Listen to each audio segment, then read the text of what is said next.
Good afternoon. This is Akashvani and I'm Anuja Kumar with the Midday News.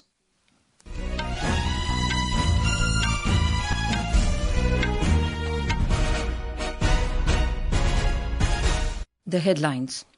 Prime Minister Narendra Modi holds bilateral talks with the Amir of Qatar, Sheikh Tamim bin Hamad Al-Thani. India and Qatar sign important agreements to enhance strategic partnership. Union Home Minister Amit Shah chairs a review meeting on implementation of new criminal laws in Jammu and Kashmir. Government releases digital brand identity manual to bring uniformity across government websites and digital platforms. Talks between US and Russia aimed at ending Ukraine war underway in Riyadh. In Women's Premier League cricket, Gujarat Giants to take on Mumbai Indians in Vadodara today. And in FIH Pro League hockey, Indian men's team to take on Germany and women's team to face Spain in Bhubaneswar this evening.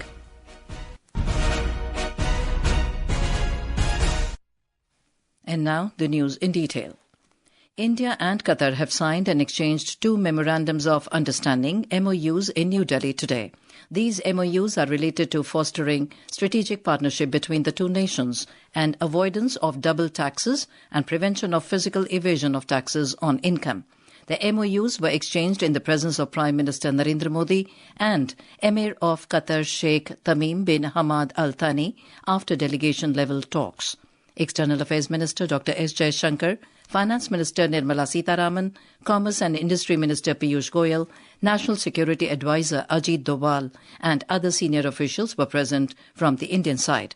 A high-level delegation, including ministers and senior officials of Qatar, were also present in the meeting. Earlier in the morning, the Emir was accorded a ceremonial welcome at the forecourt of Rashtrapati Bhavan this morning.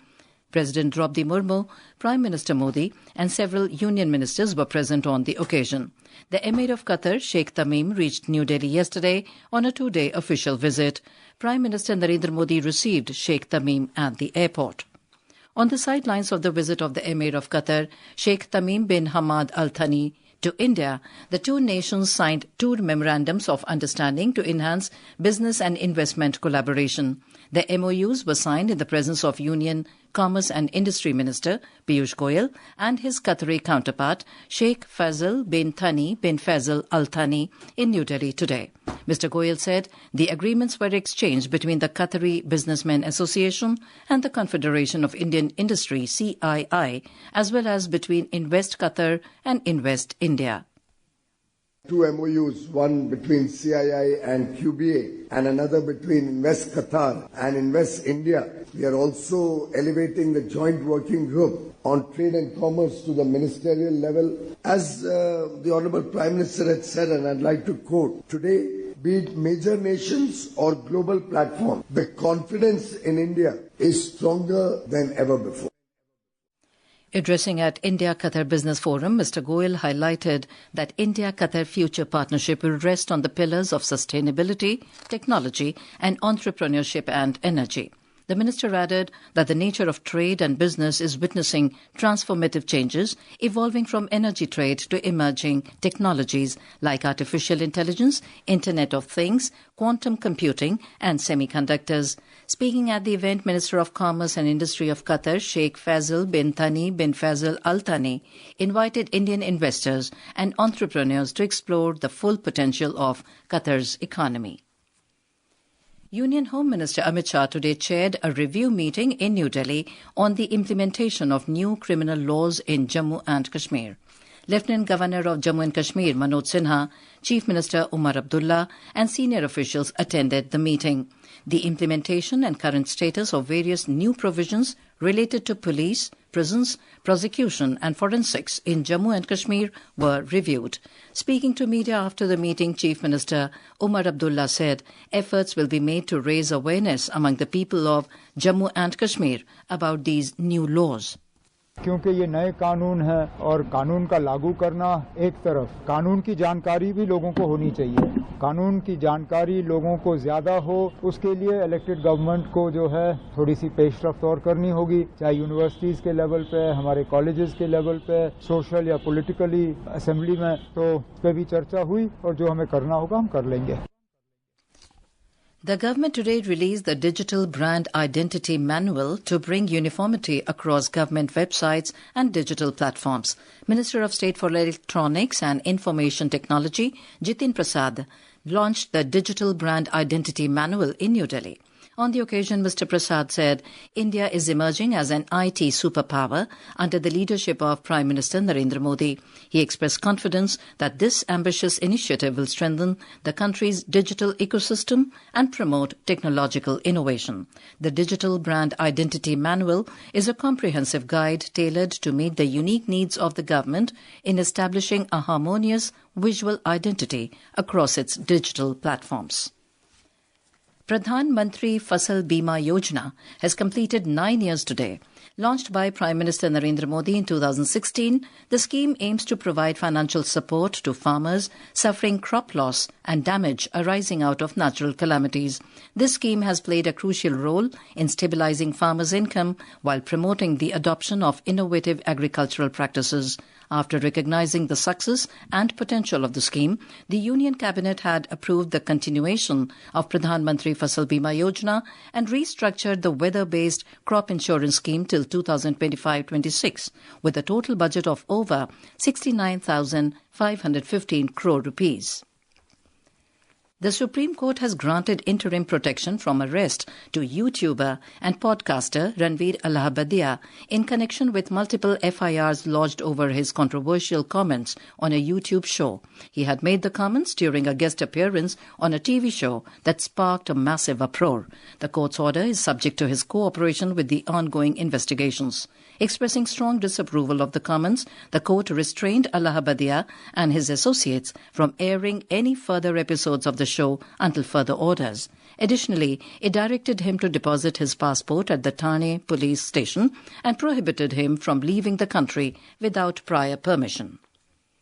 The Odisha police have registered a case in connection with the reported suicide of a Nepalese girl student at a private university in Bhubaneswar and have arrested a student from the university in this regard.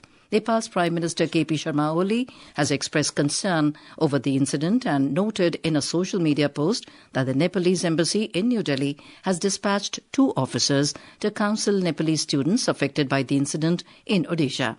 The incident, which occurred on Sunday, triggered tension in the university campus, with students and student organizations demanding justice for the deceased student. This is Akashvani giving you the news. For quick news updates round the clock, follow us on our X handle at AIR News Alerts. And for details of these stories and more, log on to our website www.newsonair.gov.in and download the News on AIR app. The toppers from prestigious exams like UPSC, IIT-G, CBSE and ICSE today shared their success stories in the 8th and final episode of Pariksha Pe Charcha 2025. The board exam toppers said that during the exams, the students cannot retain all the information in their minds, so it is helpful to focus on specific topics that are frequently asked in exams. They also asked the students to revise previous year's question papers.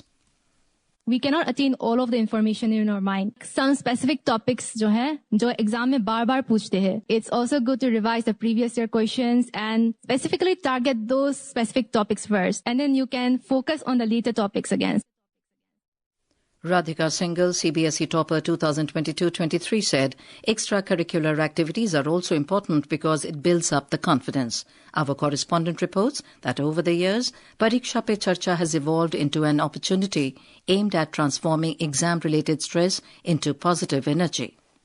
When exams come closer, many questions arise in the students' mind about their performance. Due to this, they feel stress and anxiety. To overcome this pressure, a unique initiative, Pariksha Pe Charcha, was initiated in the year 2018 by Prime Minister Narendra Modi, which helped the students in an immense way to effectively deal with the stress and anxiety. By addressing real questions and offering actionable solutions, Prime Minister Modi has bridged the gap between policy and practice, empowering students to thrive under pressure. With each passing year, Pariksha Pe Charcha reinforces the message that exams are not the end but a beginning. With Dipendra Kumar, Akshit Vaidyan for Akashvani News, Delhi. And now, news from Maha Kumbh 2025 underway in Prayagraj.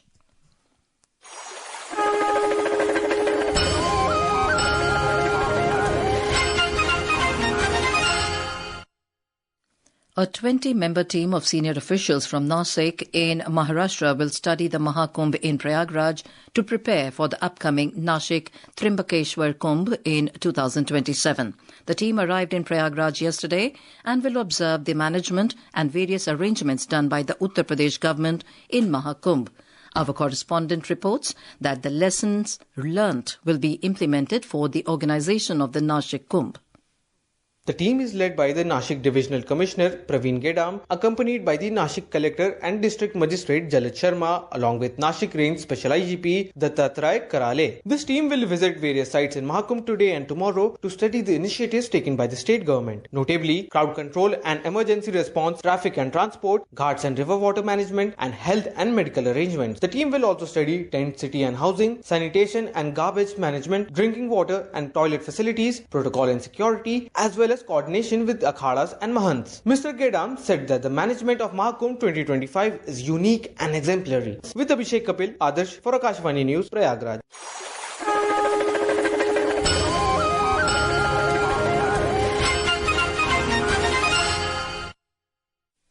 In Gujarat, counting of votes is underway for the local elections for Junagadh Municipal Corporation, 66 municipalities and 3 Taluka Panchayat, and for mid-term and by-elections for various local bodies. Our correspondent reports that BJP is leading over 40 seats out of 60 in Junagadh Municipal Corporation and in 37 seats in 66 municipalities.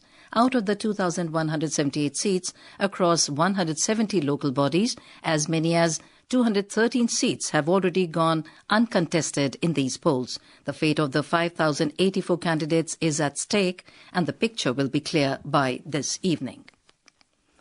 Environment, Forest and Climate Change Minister Bhupendra Yadav has emphasized the need to promote reuse and recycling of products. He was addressing the 18th Conclave on Waste Recycling and Climate Change 2025 in New Delhi today. प्रधानमंत्री जी का जो circular economy का जो vision जिसको लेकर भी हम चलते हैं, ये वास्तव में हमको अगर देश को 2047 के हम एक विकसित भारत की कल्पना करते हैं, उसमें जो अपने रिसोर्सेज है उसको मिनिमाइज वेस्ट करें, मैक्सिमाइज रिसोर्स एफिशिएंसी की ओर हम ध्यान दें। एक अनुमान भी किया जाता है कि 2050 तक भारत की जो सर्कुलर इकोनॉमी की जो मार्केट वैल्यू होगी वो लगभग $2 ट्रिलियन हो सकती है, जो 10 मिलियन जॉब्स को भी क्रिएट कर सकती है। The talks between the US and Russia have started in Saudi Arabia's Riyadh.